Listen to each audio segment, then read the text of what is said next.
I was a little drunk. What's up, everybody? Welcome to a very special conversation with the cast of Dispatch, the debut game from Ad Hoc Studios. Of course, I'm Greg Miller from the internet, and if you didn't know, I used to be obsessed with a company called Telltale Games, and they made all these cool narrative games, and it was great for a long time, and then suddenly they just went away, and it was a whole bunch of things, and a lot of people lost their job, and that really sucked, and it was really rough. And then they're kind of back, but we're not talking about that. We're talking about the fact that Ad Hoc is made up of a whole bunch of people, and they're making the game just like that, called Dispatch. Very excited to get in the weeds with the cast. We're going to start with Laura Bailey. Oh, God. What's in the cup, Laura? Wait. Excited to get in the weeds with the cast. We're going to start. Is that Prism on my right?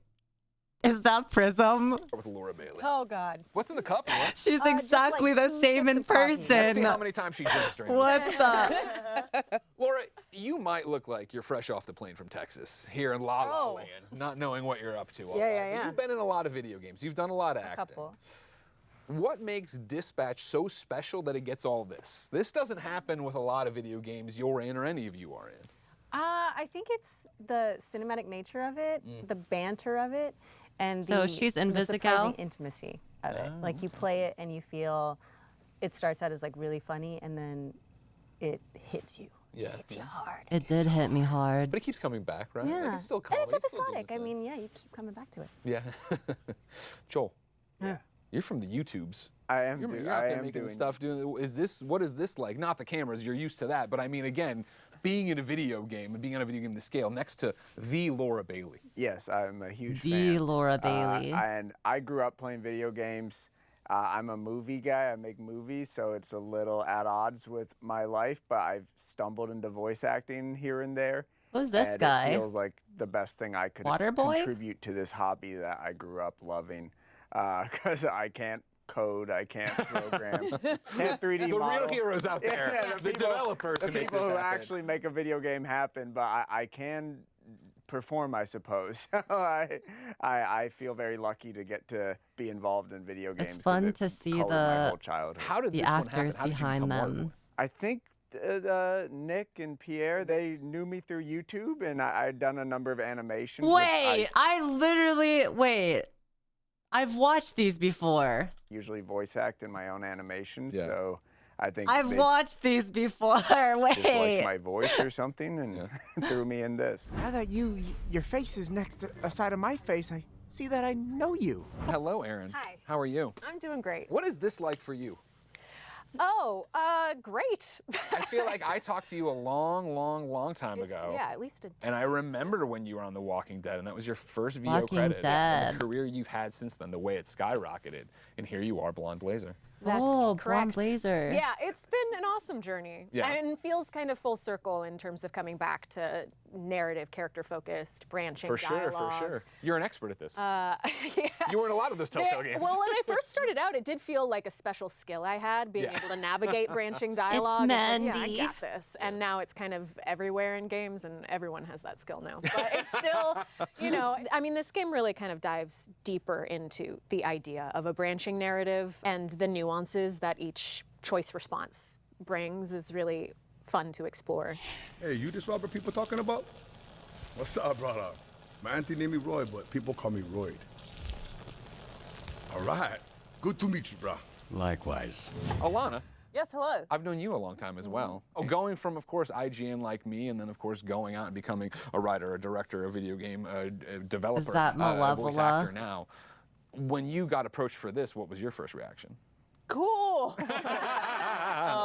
Yeah, obviously also a huge Telltale fan, and there's something significant probably in both of our careers. Did you review some of the Telltale games? Oh, a lot of them, yeah. Yeah, so did I, and I feel like doing that at IGN, especially when they're episodic, like really becomes your thing. Yeah, for 100%. like a really long time. So it's like something that I identify with in a weird way. She matches so even well hearing as that Ad Malevola. Hoc, when they became a studio, I was very excited, and then being invited to be a part of it is just super exciting, like very, very surreal and cool. Thought Squad, It's me. how you doing? Streams a lot Having a too. great time. Oh my You god, are it's best dressed on the Prism. couches. I think we can all agree on that, okay? So congratulations on that. Talk to me about how you became Prism. Yeah, so Say the line. I was making videos with my grandma, and I think Pierre saw me, and I got an email and was like, "Hey, we making video games over here, big dog. You want to come be in it?" And I was like, "This is Just like Pierre. That's exactly how we talk." And I was like, "This is a scam," but no, it was real. Yeah. And so when they described her as like this pop star, but like she has this edge to her, and she I actually says what she really wants, and like she her thinks what she hair. wants. And I was like, "Oh, is this y'all? Y'all didn't know it, but y'all just made me, and y'all just made me in the game." And so it's been fantastic. Like the way everything just rolls She reminds me of together, and Storm it's with the like, hair. It's like we did it all in the room together, and I thought it's so cool. Miss Blazer, maybe if you gave us a dispatcher who knew what they were doing. Hi, Lance. Hello. How are you? I'm good, man. How are you? Good. This is a Cute. Oh God, flambe, flambe. brand new experience for you acting, right? Yeah, it's being on a set like this. It's very cool. The office behind you. It's like very new. I thought it was a scam too. Yeah. This is like legit. Yeah, this is a real thing, right? Yeah, real camera. Yeah.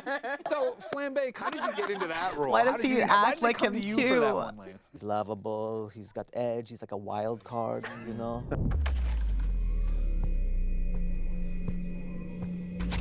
I missed his missing tooth. Just like He you. was so awesome Kind of, with yeah, his yeah. missing I mean- tooth. Did you have to stretch your acting chops for this one? Not really. I just get in the booth, and then you do your lines and stuff. It's written for you, so you just say it. Yeah. It's not that hard, right? It's not very hard. Yeah. You have like a music stand, so you don't even have to hold it. Yeah. Wow. So Wow. they print He's it out. just like read it, him. And you're there for a while, then they say you can go. Then you go, and then check come. Check. Okay. Good. And then you show up here. Yeah. Another check after this one. Is there a check or no? Is there a check for it? We'll check with Pierre. You know, there's fruit plate back there. Yeah. There is a fruit plate. Yeah. Blueberry's very good. Mayana, let's talk about checks for a second. Sure, absolutely. Because you came in to voice Coop and then somehow turned this into a job at Ad. Oh, How did she's you do coupe. that? Great question. So I auditioned a long time ago for a different project that Telltale was working on. And Thank you, Telltale went the way that Siege. it went. Yeah. And I was in the system. Yeah, I think she was actually the game she's talking about that's from Telltale. I think they were working on Wolf Among Us 2, and then that had like exploded. Like I was like a fish in the ocean. And then I got an email from Natalie, the producer. I auditioned. We like turned our cameras off so I could read the lines. Went through it a couple times, and I was like, I probably didn't get that. And then I got an email. They're like, do you want to do Scratch for this video game? I was like, yes, please. And then after doing that for like a year, I saw that they were hiring for writers. And so I just like applied, and then I was like, I'm gonna email Nick. Hey, just letting you know I applied. Did a writing test, and then I got to be a writer for the game. And it was What? She voiced and wrote for the game? great. And then when Coop was up for stuff, I came in to read for Coop, and now I'm doing two jobs. Wow. 2 jobs on the game. Two Two jobs. checks See, coming. this game actually just like makes me want to be a voice actor so badly. Like it just looks like they have so much fun. But like I hear that voice actors a lot of the times they don't even know what they're auditioning for. They don't even know what they're like reading lines for a lot of the time. So then again, I don't know. If I ever get into voice acting and then like I have to voice act for a game I don't know of, or like for a role that I don't know what's happening, or like I have no direction, that would be kind of sucky. Two checks coming in. My basis in my training is improv. And so there'll be times when they're like, okay, you're gonna do this, I'm gonna talk about this, and da da da. And then I'll just be going and going and going and going and going. And then I'm like, is that good? And like then they turn on their thing, and all I hear is, and so I was like, okay, I'm doing good. 'Cause, you know, I ain't never done this before, and I'm like, everybody's so professional. Okay, I hope they liked me. You know, overthinking and everything. And then, like, at first, like the first couple sessions, I was like, and then after, like, getting to know the people that were going to be on the screen and stuff, like, I felt like very comfortable. Like, I feel very comfortable being on this, this round table with, like, these people. Like, I can't get over the fact that Coupe, she just looks so innocent and nice, but she plays as such an evil character. I feel like not like oh, I'm just a rapper person. I just make songs about my coochie. About my coochie. I am a professional voice actor. Yeah. Period. Like it is an interesting thing of like doing something like this and with like this cost that's like so involved, and we all have different relationships that even if I haven't met some Just of make you, it's song like, about her "Oh, yeah, I know you." coochie. Yeah, we've had many conversations, which is very cool. Eclectic, you know? Yeah. And so professional. I look at the IMDb, I'm like, wow, these are real people. Yeah. You're real people. Yeah, but not real like this. Yeah, they're like real. Joel, the question I have for you though is like, was it hard then to get on mic and, you know, usually you're from the ground up with what you're creating, to come into something here that was already written, that was already established, to find this character? Was that tough? I'd say yes and no. I'm so improv based as well. Like I usually just go off the cuff and say whatever I want when I'm making my He own kind of stuff. sounds like a So being surfer little more boy, like a railroaded, it's like SoCal surfer boy. it's a different skill set. It feels like I got this job because of the other thing, and then I'm getting to experience this new form of this expressiveness. I did a voice for the first session, like a character, and they had me come back and not do that. Like, listen, you're awkward enough as yourself. Yeah. I did a little, a little higher pitch, a little more awkward intentionally, and they're like, just do your voice. And I think weirdly enough, I lost confidence when I was just being myself. I was like, oh God, not him. Not me. Don't make me be that guy. I 100%. Yeah, that guy. I'm You're that that guy problem. enough. Yeah, I feel like when I'm acting in my own voice, it's like I don't think I can act. I'm like, this is fake. But then if I get to do an accent, I'm like, and I'm a different person. But whenever I do it as myself, I'm like, oh no, that sounds, I would never say that. I'm like, I have that trouble. And when they were like, "Do you know real voice?" I was like, really? That's actually so cool how the casters was like, yeah, we just want you to do your regular voice. So I got a question about that, because when I was talking to folks, you switched characters at some point during this video game. We did. I didn't know. What? Invisigal blonde blazer could have been swapped? Yeah. What's the story there? That's all I know is that there was a character switch, and I don't know if it was lost in a poker game. I was playing Blonde Blazer for a while, and I think I did quite a few recording sessions. Yeah, I thought you were pretty deep in it. Yeah. And so it was funny. They called and they're like, "Can we switch you to Invisigal?" Oh like, my let me tell you about Invisigal. God. I'm like, yeah, that sounds great. I'll switch. Yeah. So I switched over, and so it was really fun to go back and do all those scenes, and then play the opposite and hear you, and you're so good. So yeah, it was really funny. Were you on a different character before that? I had a weird trajectory, and so they originally did a vertical slice of a scene that you see in episode 1, where it's just Blazer and Robert, and very early on that I've voiced Blazer for that, and then that basically got the game running. And then when they were doing Scratch, I think they were struggling to find the right vibe for Invisigal. Pierre told me that I was too much of a dork to play her. Oh. How dare! Too dorky. Too dorky. He was just like, I can't imagine. I don't believe the mean things when you say them. And I was like, okay. And what does that say about you? So Laura Bailey's way back. evil. He knows me too well.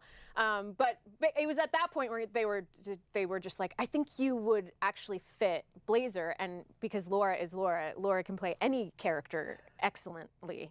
So they were like, we'll put her onto Invisigal and she'll kill it. So it was just kind of like finding the right pieces, but it was really fun. Yeah, but actually that vertical slice is what, with your voice in it, is what I watched and Travis watched, and that's how CR became involved in it, because it was so so good. Critical Role It was wasn't just involved so yet. intimate, and Travis was like, what are you working on? What is this? And so he was like, I gotta talk to Nick and Pierre. So then let me get back on track with characters then. Invisigal, originally Invisibitch. What do you find in the character? She is Invisibitch, sure, but what I love about Invisibitch. You her heard is it from finding the that own voice actor vulnerability, chat. You know, I mean, I think She's as you Invisibitch. play, you get her the walls to come down, and you realize she cares a lot. She just doesn't want to show it. Sure. She's doesn't want to risk showing it. Yeah. And I always love that kind of a character that's got that's got more. Remember Fetch? Oh, Never forget. hey, I Yeah. remember Fetch. Yeah, you remember Who's Fetch? And then for you, Aaron, then to step into this like Superman type character, did that speak naturally to you? Yeah, I'm a very good person. Yeah, I mean, I think actually what excited me about Blazer is she can be interpreted as just nice. Yeah. Which I think it's from Succession, which is like that's the meanest thing you could call someone, because it just means you don't understand anything about them. And I think the way that Blazer's written and the way that we got to experiment with her in the booth, that she does have these nuances. She is a dork. We put that in there. She is a That's what I dork. bring to the party. But I think she has, I mean, you can imagine like a superhero. How does a superhero end up at a desk job? And I think there is this kind of longing in Blazer to find a sense of fulfillment, which she wasn't getting from being on the ground doing superhero work, and how interesting that is, that perspective. Let's talk about you, Alana. Yeah, it's actually intimidating. No one knows what that feels like to be hot demon lady, and it's like that's like how do you even portray that level of confidence? Like I have no idea. Yeah, And there was such a great poll where I design. emailed the team not that long ago and was like, "Can I re-record some of these lines?" And they were like, "No, we like them. You're fine." And I was like, "Great, thanks." But I was like, I probably could have made it like a little flirtier, and I was like, maybe I should have. I kind of like the way it is currently, Let's do our though. jobs, it's fine. But yeah, there's definitely something about playing somebody you're attracted to. Like, I don't know what you want me to do about it. It's very attractive. Sometimes hot, attractive Waterboy- characters don't need to be flirty to get the message across. Like, it could just be like nonchalant, and then you'd be like hot as fuck. Absolute favorite. Your performance just destroys me. He's a nice little guy. Yeah. It was interesting, Mayana, for you being on the inside, doing the writing as well as I've seen you every time somebody says something, you're nodding, you're snapping. Like, what's it like for you as an ad hoc representative here to see the people you've cast really connect with these characters that way? Oh my God, it's amazing. It's so validating, and being somebody who has to kind of find their voice, especially for like the dispatch sections where they're doing a lot of banter with each other, where it's like, what are the dynamics between those characters like, and seeing that everyone I wonder gets how along much so she's well and just, like, wrote are playing on the off of each other. game. Yeah, I don't know. It's weird. It's a magical sort of thing that happens, I think, when you get the right people together. It's special. Coop's not nice. No. You're so nice Thank and you. bubbly and amazing. What do you do to get into that headspace? Ooh, good question. Let me think. I think we all contain multitudes. I have the capacity to be evil. I just choose not to be, unless I have to. Specifically in a voice acting booth. That's the only time it happens. Sure. But yeah, she's a hard edge. Flambe. Yes, please. Inside actor studio. Exactly. How did you go about getting in the Yes, headspace more of the process? flambe. Yeah, what was your process to be a jerk? I mean, you know what the scene is, and then It's on the page, like you said. It's on the page. You have context. Yeah. You've gotten there before in your life. Yeah. Like you've- I've been angry before. Okay, yeah. So I try to relive it. Yeah. But then I say those words. Yeah. And then it come out. And if it's no good, then you hear. Can you do it again? And you give them options. So you do like a couple of them, but usually I'm like one take, and they like it. Of course. I'm like Jay-Z in the VO. I guess I'm just like natural at it. Yeah. But yeah, so you just like draw upon experience, like acting, I guess. You know, when we would do recording They- sessions, they did it would be so all well these choosing moments where everybody had flambe. to improv, and it would be everybody talking at the same time. And Nick and Pierre would tell me to go, and at the end of it, they're like, "You suck so much compared to everybody else in this game. Your improv is so balls." And I I was like, It's "You're so a critical balls. role. That can't be true. Listen, All right, she gets listen. carried by Mercer every Thank episode. you." Yeah, no, Ooh. everybody, you guys are so talented. Truth I'm in awe. nuke. I'm I thought kidding. she was crying for a second. I'm like, whoa, she's a good actor. That's the She's a good extra. actor. Thank I you. can't cry, I even in was- real life. I can't. I've never cried. Damn. Yeah, Real man. I guess so. Yeah. Doing this and enjoying this, do you think you want to do more of this? So you're touring all the time. You're on tour right now. Where were you this morning? This morning I was in Dallas. We are in Los Angeles. Los Angeles. Goddamn. When everybody came to the Los Angeles show earlier this year, I was saying like, wherever y'all need me to be, I will be there. I said, we're going to do this like Wicked. I said, I was going to hold your pinky. And I was going to, yes, we're going to hold space. And oh my God. Not the Wicked reference with Ariana Grande and Cynthia. Yes, and we're going to hold space. And oh my God. You know, like I had the time of my life. Hello, which camera? Hello. If you need somebody like me in your video game, I'm available. And this story it's so good. I was telling them in the makeup, I was like, y'all really, what's the boy from Spider-Man? Spooderman. Tobey Maguire? Spooderman. Tom Holland. They really Tom Hollanded me because I only had my lines and the lines before and after, and I only played the three episodes. I ain't even got up to number 4 exclusive, but I'm like, all of this was going on in here. Oh, right. It's so good. The story of it, the depth of the characters is so good. I'm so happy that they wanted me to be a part of this and create this art. It's great. Joel, for you being I just love that they used her songs too in Dispatch. fan, what was it like to boot this up for the first time? It was exciting. I've done one video game before. I did High on Life, and that was all improv. Like me and my friends just did like all the TV ads in that game, and it was literally just no script. Like no concept, you know, just say stuff. So that was a little more akin to how I approach like my films and stuff. So this was the first one that I'm like, oh, like I have to play like an important part of this bigger puzzle. Like I hope I slot in. You know, I was nervous to see my own parts, but I was also just so excited to see all the narrative bits that I was unaware of, like you said. Like I'm like, oh, there's so much going on here that I was not privy to, you know, just because I'm only in these select scenes and these moments. And everyone does such an amazing job. I was instantly hooked. It's very like, I think what this game does really cool is that the choices are like, there's no pause, you know, like in the old Telltale games or like a Quantic Dream game, you're sort of like, given an infinite amount of time to make your decision, and this game sort of forces your hand, which is cool. I kind of didn't expect that Waterboy for Namaman would even get any like character development, but I'm glad that Waterboy's character did feel like he got a bit more fleshed out towards the end. Not a lot, but he still got attention, which cool because I did not expect.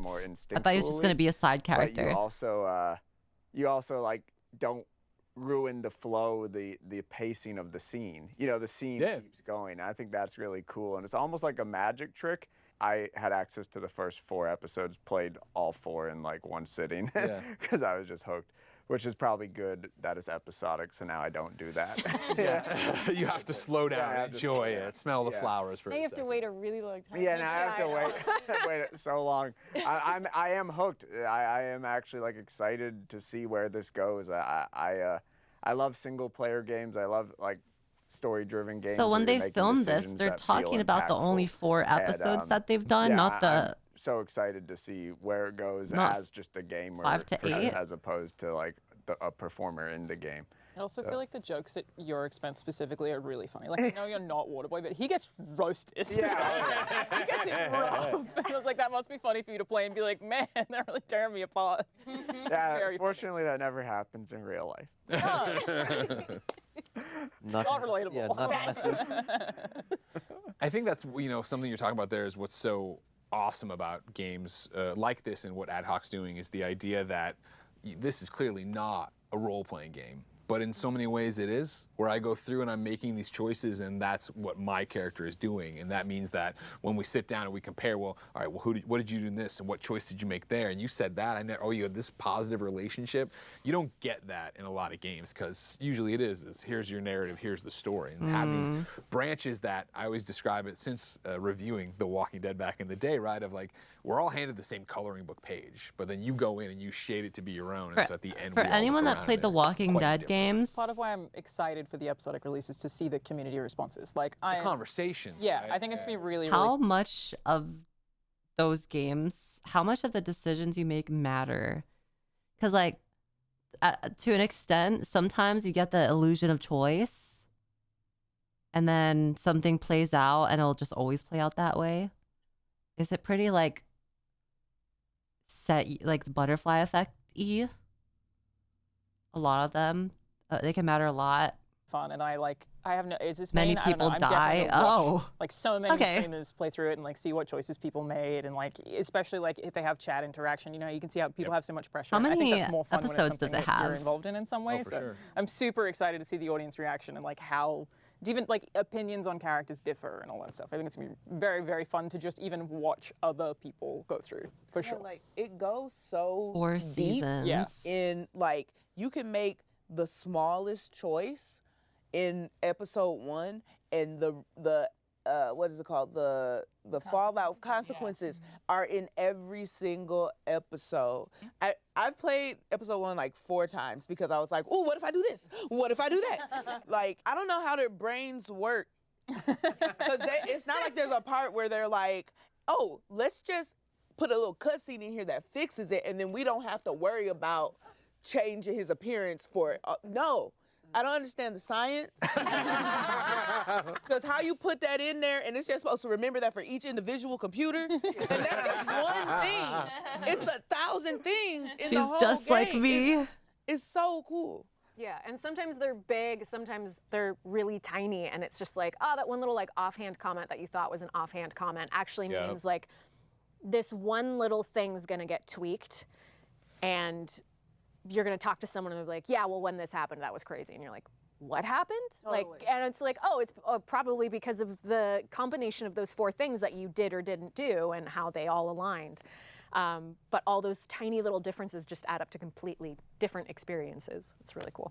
Are you still finding joy in playing it since you know the permutations of, I assume, everything? I absolutely am. Well, because what's fun for me is like I got to see it when it was just storyboard drawings, and like the way that you pace it out, it's like you're playing the game, but it's in storyboards. It's Yeah, kind of so going like from that- it's kind of like when you're planning things as like a VTuber or like a project manager, and like you get to like write all of these things down. You get to choose the people that work on the things that you want to come to life, and then seeing it come to life is like the best part of it. To seeing like the final renders of everything, it is like playing it new again, where you're like, oh my god, they did it, they put the things in. But like I'm excited to play through my story, like because I haven't played through just like my choices, because we're just like running through everything. So I'm like, who will my Robert be? We don't know yet. He's a blank slate to me still, which is very exciting. I guess this is for everybody here, obviously, but a little bit more for Mayana. Where are we at right now with expectation? With is it every day feel like the day before Christmas, or does it feel like the day before a final? Because as we record, we're 1 week away from launch. October Yeah. 22nd, Steam, PlayStation 5. Oh my god, the people be working round the clock. Like everyone's still Not very much- Pierre, who No. is just sitting over there nodding or laughing. That's work. But yeah, we are so excited. We're so excited, but I think we're also just like we've been all living with it. One of the things we were talking about is I guess there was a dev from Resident Evil who was like, we don't even know if our game is scary. And it's similar. It's like, is it funny? Are the jokes still funny? Because it's like you hear a joke 1,000 times, you're like, I don't know if it's still funny. Yeah. But I think the response and hearing people who haven't been living with it in the same way, and even people who've been a part of it but get to experience it as a player for the first time, like, I think I'm really excited, and I think that the team deserves all the fanfare because they've been working so hard, and I can't wait for them to get the love and accolades they deserve for this, because Totally, totally And so then, yeah, relatable. as a cast, like I feel like we have so many different perspectives, obviously. Of like hearing things 1,000 times over and not feeling like it's like good enough or like fresh enough or funny enough. Seasoned voice actors, and everyone's obviously incredibly talented where they are. Alana has 15 projects going at any time, any day of the week. Like, Thought Squad, for you, are you just like, is this something you think about, or are you focused on the next show and this is something fun that's happening next week? Oh, I think about it every single day. I be in the ad hoc Reddit and on the ad hoc Discord. Okay. And Are you Damn, lurking, she you had the. I comment every once She in in a the while, deep but don't end. nobody care about me. They care about these two. And so I'll be like, ha ha, and people be like, okay. You Shut up, care. faker. Yeah, right. And I'm like, y'all see that GIF? That's me. Make me famous. But like seeing the people be excited for this, especially because Ad Hoc, even though there are seasoned people in it, it is brand new. So many people are excited for it. Yeah. And it's like, for me, it's like Christmas, because I'm like, but we're Santa Claus. And so everybody's waiting for it. And I'm like, and I know, I'm like, oh, when you get this, you gonna shit your pants, I swear to God.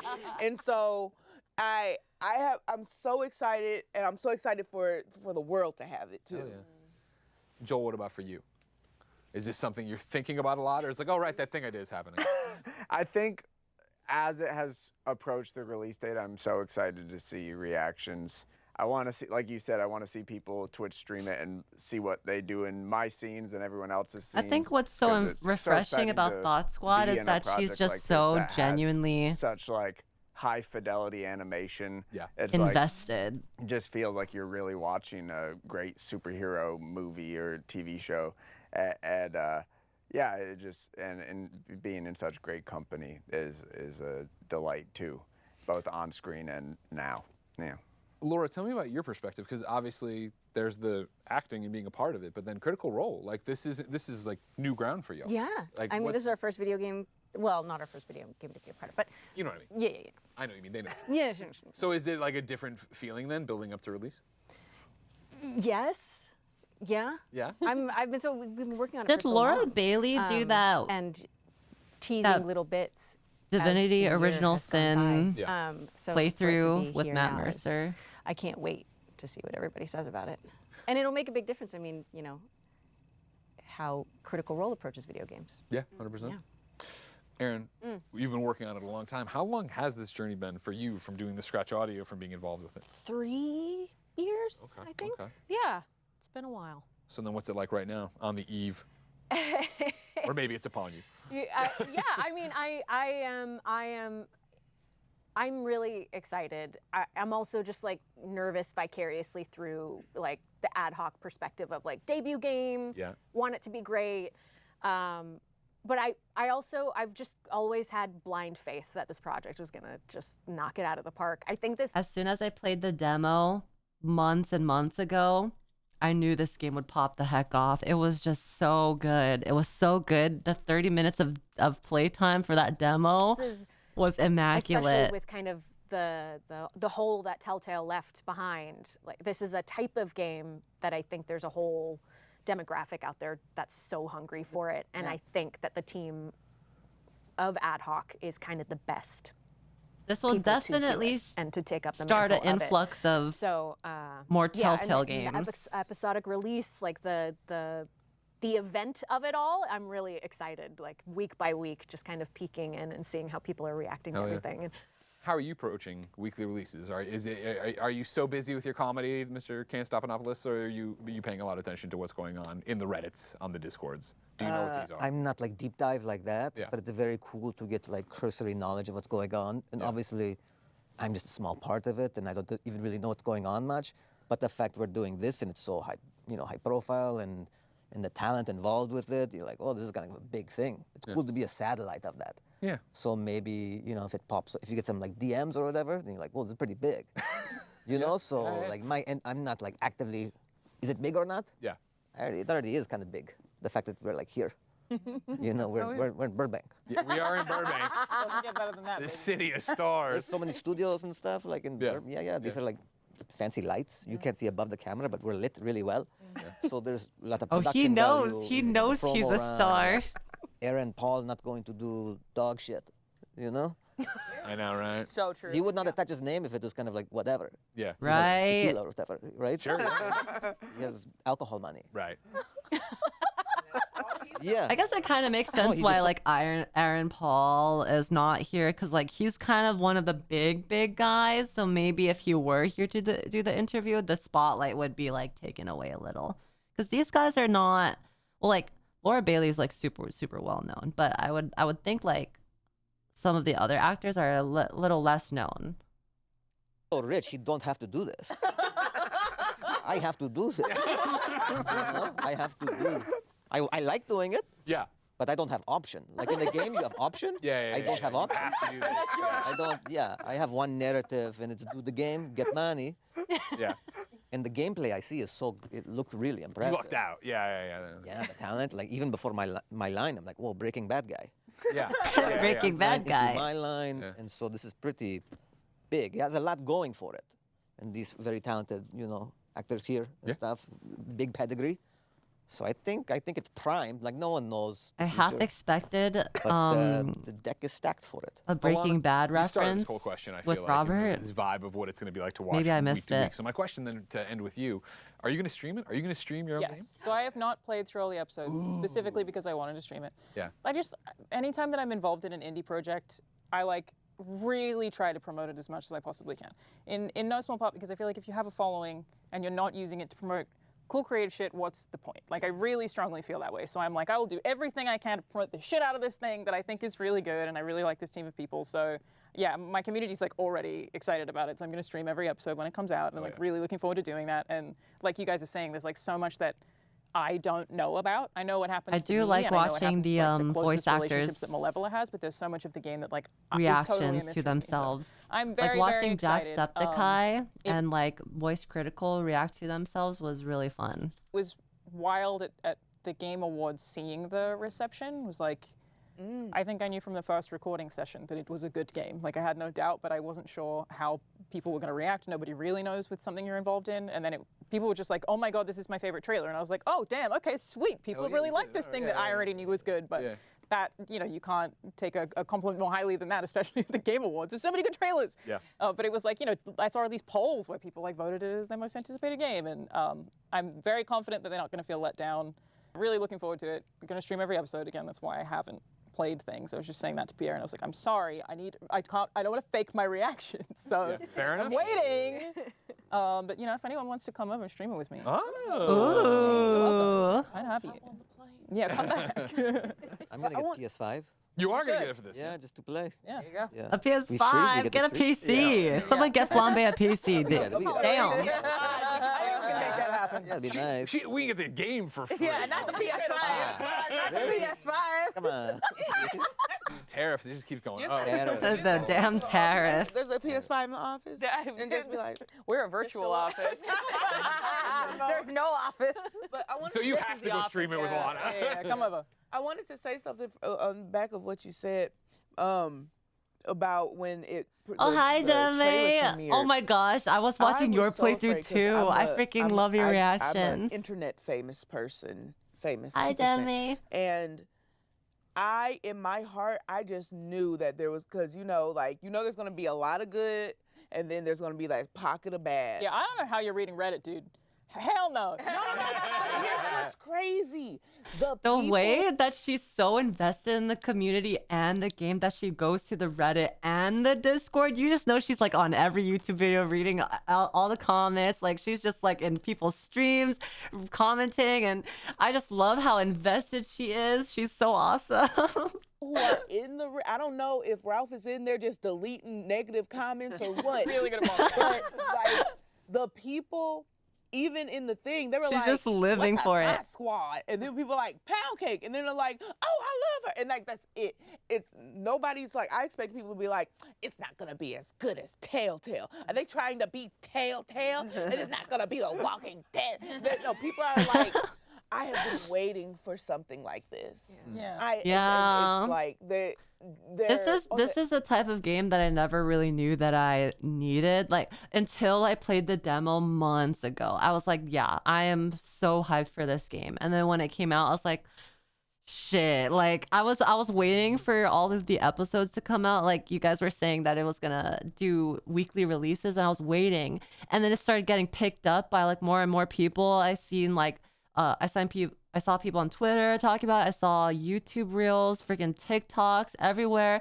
And I was like, oh my God, if I wait any longer, I'm going to get spoiled. So I had to immediately just play it. And then we had to do the weekly releases, unfortunately. But this game, I really hope that we get more of it with the same quality. This is such a good game.